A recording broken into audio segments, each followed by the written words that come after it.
得勝權柄。路加福音10章19節，我已經給你們權柄，可以踐踏蛇和蠍子，又勝過仇敵一切的能力，斷沒有什麼能害你們。呢度係主昔日差遣門徒出去傳道嘅時候所賜俾佢哋嘅權柄。蛇同埋蠍子就係撒旦嘅標記。主應許咗門徒係可以勝過仇敵撒旦一切嘅能力。門徒返嚟之後，真係印證咗主嘅得勝。雖然撒旦多方企圖去攔阻攻擊，但係主已經將權柄賜咗俾門徒啦。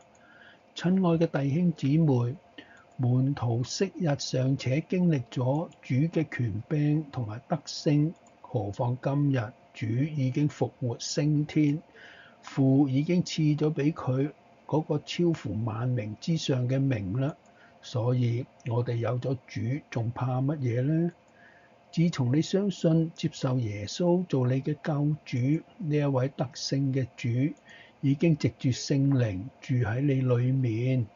從今以後，你無需要害怕鬼怪、惡魂、不祥之物、世間流傳嘅風俗，仲有一切屬於鬼魔嘅東西，反而係鬼驚咗你嘅，因為你裏面有耶穌。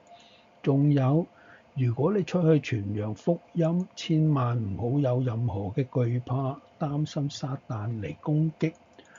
若果有人原來習慣拜偶像嘅，信咗主之後，如果佢要你幫佢去除去家中嘅偶像，你亦都一啲都唔需要懼怕，只要奉主嘅名，將所有嘅偶像除掉就可以啦。請記住，主喺跟住嘅19至20節嘅說話，天上地下所有的權柄都已賜給我了。所以你們要去，使萬民作我的門徒，我就常常與你們同在，直到世界的末了。喺信心裏邊廣傳福音，支取主嘅權柄，經歷主嘅得勝啦。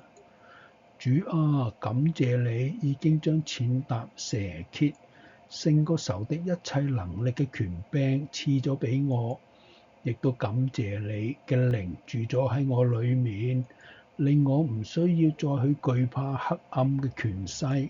求你幫助我喺傳揚福音、侍奉你嘅路上，靠住你所賜嘅權柄，剛強壯膽，毫無懼怕，並且令我常常都經歷到你同在嘅得勝同埋平安。奉主耶穌基督嘅名禱告，阿門。